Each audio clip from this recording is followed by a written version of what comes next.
अस्सलाम वालेकुम दोस्तों, आपको मेरे YouTube channel Excel magic P पर खुश आमदीद। दोस्तों, इस वीडियो ट्यूटोरियल में हम आपको एक जदीद और मौसर तरीक़ाकार दिखाएंगे जिसके ज़रिए आप किसी भी फोल्डर में मौजूद बहुत सारी शीट्स को एक ही शीट के अंदर कंबाइन कर सकते हैं।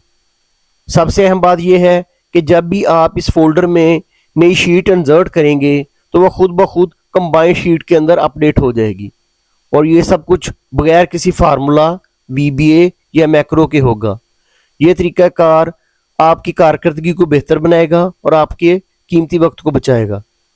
तो अगर आप अपने एक्सेल स्किल्स को एक नया और प्रोफेशनल अंदाज देना चाहते हैं तो इस वीडियो को मुकम्मल देखिएगा। तो चलें इस मैजिक को सीखते हैं।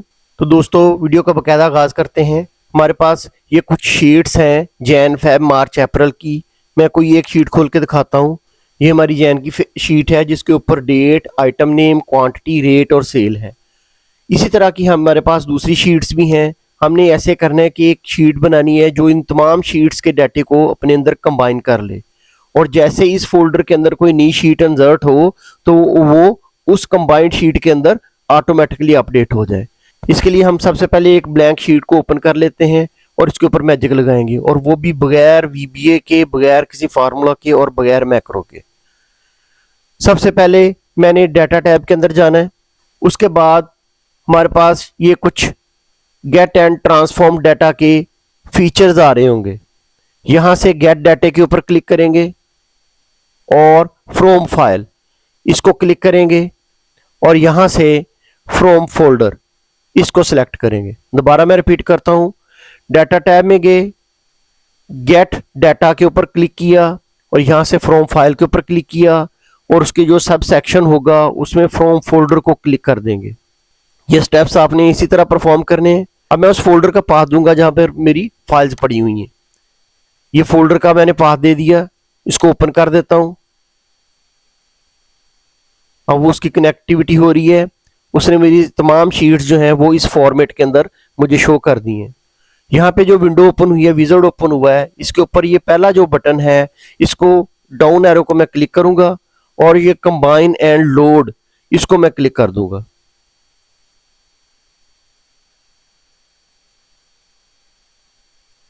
ये थोड़ा सा प्रोसेस होगा इसका। उसके बाद ये दूसरा विज़ार्ड जो आएगा, इसके ऊपर मैं जो पहली सैंपल फाइल है इसको सिलेक्ट करके अपनी पहली फाइल को लोकेशन दे सकता हूँ कि मेरी पहली फाइल ये हो, सेकंड ये हो। वो बाद में भी हम उसको सॉर्ट कर सकते हैं।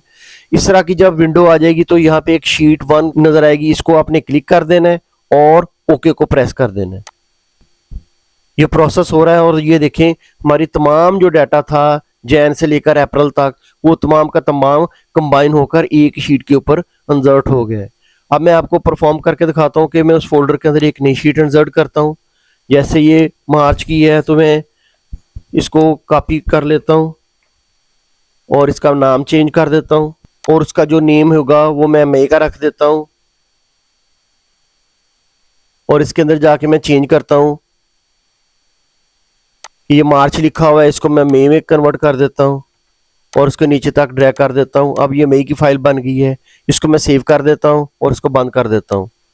और अब ये जो मेरे पास जो डाटा कंबाइन होके आया था, इसके ऊपर मैं राइट क्लिक करूंगा और इसको रिफ्रेश का बटन प्रेस करूंगा, तो देखिएगा कि इसके अंदर मई का भी डाटा ऑटोमेटिकली शामिल हो गया। ये देखें। उम्मीद है कि आपको मेरी वीडियो पसंद आई होगी। इसको लाइक कीजिएगा, दोस्तों में ज़्यादा से ज़्यादा शेयर कीजिएगा और सब्सक्राइब करना ना भूलिएगा। खुदा हाफिज।